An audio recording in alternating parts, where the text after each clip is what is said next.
सूत्रधार में सुनते हैं पंचतंत्र की कहानियां।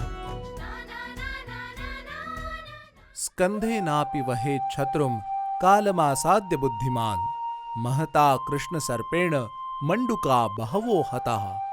अर्थात अपना काम निकालने के लिए बुद्धिमान व्यक्ति को शत्रु की सेवा करने में भी ज्यादा सोचना नहीं चाहिए।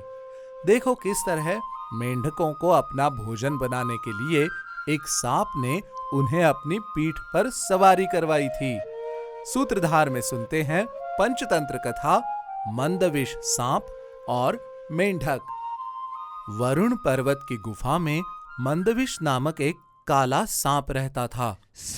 एक दिन वो अपने बुढ़ापे में भोजन की व्यवस्था करने के बारे में सोचते सोचते मेंढकों से भरे एक तालाब के किनारे उदास होकर बैठ गया।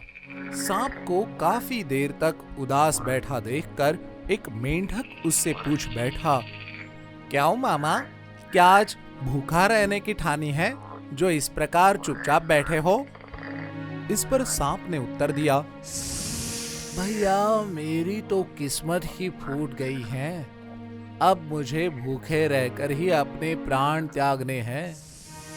मेंढक ने उत्सुकतावश पूछा, क्यों, ऐसा क्या हो गया जो तुम इतने उदास हो रहे हो? सांप बोला, कल मैंने एक मेंढक का पीछा किया, किंतु मेंढक भागकर किसी ब्राह्मण के घर में जाकर छिप गया। मेंढक का पीछा करते हुए मैंने उसके भ्रम में ब्राह्मण के बेटे के अंगूठे को काट लिया, जिससे वो मर गया।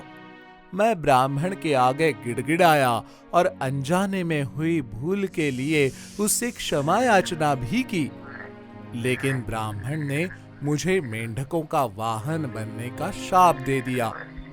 अब मुझे मेंढकों को अपनी पीठ पर बिठाना है और उनके द्वारा दिया भोजन ही खाना है। मैं इसी शाप से उद्धार के लिए मेंढकों की प्रतीक्षा कर रहा हूँ।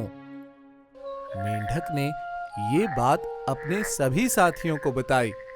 अब तो सभी मेंढक सांप की सवारी के लिए उतावले हो उठे।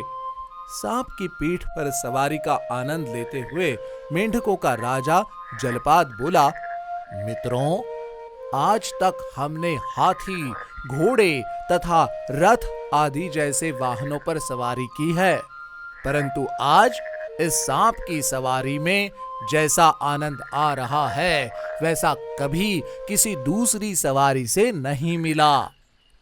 लेकिन थोड़ी दूर जाते ही सांप की चाल धीमी हो गई, तो जलपाद ने सांप से उसकी शिथिलता का कारण पूछा। सांप बोला, मैं 2 दिनों से भूखा हूं, मुझसे चला नहीं जा रहा है। ये सुनकर जलपाद बोला, तुम 2-1 मेंढकों को खाकर अपनी भूख मिटा लो। सांप बोला, आप कहते हैं तो खा लेता हूं। और फिर एक एक करके वो सभी मेंढकों को खा गया। कुछ ही दिनों में हृष्ट-पुष्ट होने पर मंदविष सांप अपने आप से बोला, अब तो सारे मेंढक मेरे छल बल के कारण मेरे वश में हैं, अतः अब मुझे अपने आहार की कोई चिंता नहीं। मेंढकों का राजा नित्य प्रति अपने वंश के विनाश को देखकर भी सांप की चालाकी को नहीं समझ सका।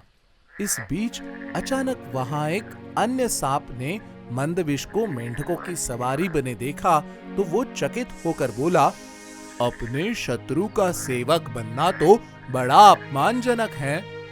इस पर मंदविष ने उत्तर दिया, मेंढकों की सवारी बनने जैसा काम के पीछे छिपे कारण को सिर्फ मैं ही जानता हूँ। अपने उद्देश्य की पूर्ति के लिए मेंढकों को अपनी पीठ पर सवारी करा रहा हूँ।